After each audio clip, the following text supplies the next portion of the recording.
Okay, so as we've been saying, there are a couple of diplomatic discussions going on a couple of different plans for trying to get Syria to give up its chemical weapons. The French have tabled the first version of a draft resolution, which is being discussed, but the Russians have their own proposals.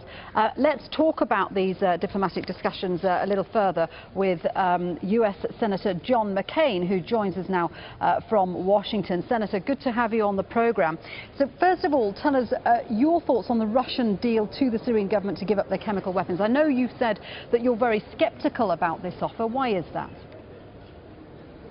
Well, I'm very skeptical because it's Russians who are supplying plane load after plane load of arms and weapons to Bashar Assad, and I believe that a good indication of their insincerity. Yesterday they said that a French resolution before the Security Council was, quote, unacceptable. Vladimir Putin stated that the United States would have to renounce the use of force, which is also unacceptable. And so I'm very skeptical, but I am willing to give it a chance to succeed, but not long. So do you think President Obama is right to delay the vote in Congress to see if anything can come from these initiatives? Well, I think so, particularly since the vote was most likely to be, the resolution was most likely to be defeated. I think he probably did, but again, the Russians have never done anything but veto resolutions in the Security Council, and so I think we have every reason to be very skeptical. Do you think we're forgetting the point of punitive action here? I mean, if Assad's regime has used chemical weapons, if he did cross this red line that everyone's talking about, why shouldn't he be punished militarily? He should be punished militarily. That's why I was very disappointed last night that the president did not mention the need to help the Free Syrian Army to have a more equal situation on the battlefield. We've got 5,000 Hezbollah fighting. We've got Iranian Revolutionary Guard. We've got plane loads of weapons from Iran and from Russia coming in every single day. And I'm very disappointed because I'm sure it's a real blow to the Free Syrian Army morale.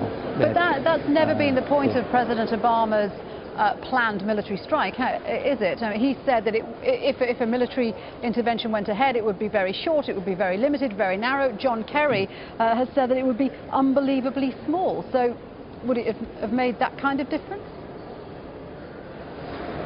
Well, until Bashar Assad departs, which will only be through negotiations after he believes he can't win, this conflict and slaughter is going to go on. The President of the United States told Lindsey Graham and me in the Oval Office that there were three objectives. One, degrade Bashar Assad's chemical capability. Two, support the Free Syrian Army.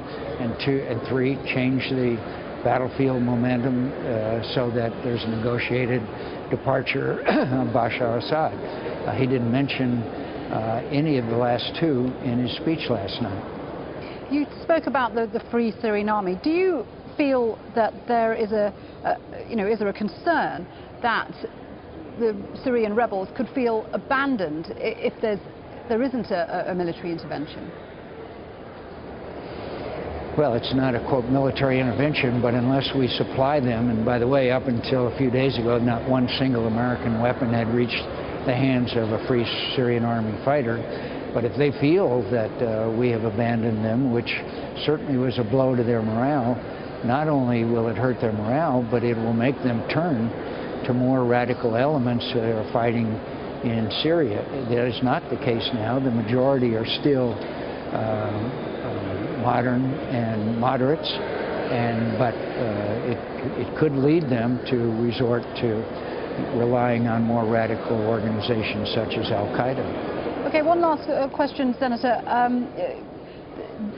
I know that John Kerry is meeting with the Syrian foreign minister in coming days, and he's meeting with the Russian foreign minister. You know, if there is a chance that President Assad can be persuaded to give up his chemical weapons and sign on to the chemical weapons convention, that's obviously a positive move. Do you think the Syrians can be persuaded? I think that it's very questionable. I'm very skeptical. I think that there was a significant question in the minds of the Russians and Syrians and Iranians as to whether the president was actually going to launch an attack or not. I think this could be a very much of a stalling tactic.